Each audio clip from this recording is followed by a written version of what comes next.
2 minutes pour comprendre. Aujourd'hui, troubles du langage oral et écrit chez l'enfant. Je suis avec Marielle Agar-Bergeau. Vous êtes orthophoniste. Alors, qu'est-ce que peut l'orthophoniste dans ces cas-là? Alors, un enfant développe son langage selon des étapes qui sont bien établies. Donc, si on constate par exemple que à l'âge de 2 ans, il ne dit pas de mots, il y a des chances pour que ça ne s'arrange pas. Et donc, dans ces cas-là, il va falloir... Trouble du comportement oral, là. Trouble du comportement oral, on a un enfant qui devrait parler, qui ne parle pas.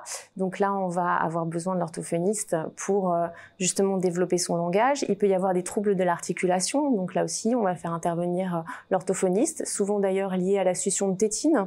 Donc on va faire comprendre à l'enfant qu'il va falloir se séparer de sa tétine. Donc là, vraiment, tout ce qu'on va repérer d'anormal par rapport au développement normal du langage de l'enfant va être possiblement pris en charge par une orthophoniste. Quand il vieillit un peu, là, on va passer sur l'écrit. Voilà, et quand il vieillit un peu, on va passer sur l'écrit. Et donc, en classe de CP, c'est souvent là qu'on repère des difficultés d'apprentissage de l'écrit, de la lecture, de l'écriture. Donc, en général, on a des signes un peu avant-coureurs et en fin de premier, qui sont des troubles de la mémoire, qui sont des inversions de lettres, qui sont des problèmes d'orientation spatio-temporelle, qui sont des difficultés à intégrer le b.a.-ba, en fait, pour le dire bref.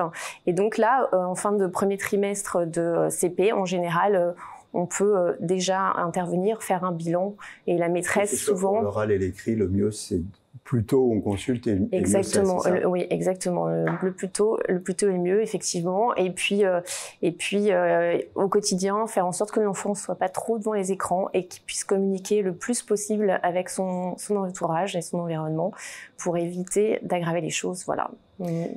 Voilà, votre enfant rencontre des difficultés, que ce soit à l'oral ou à l'écrit, pensez à l'orthophoniste.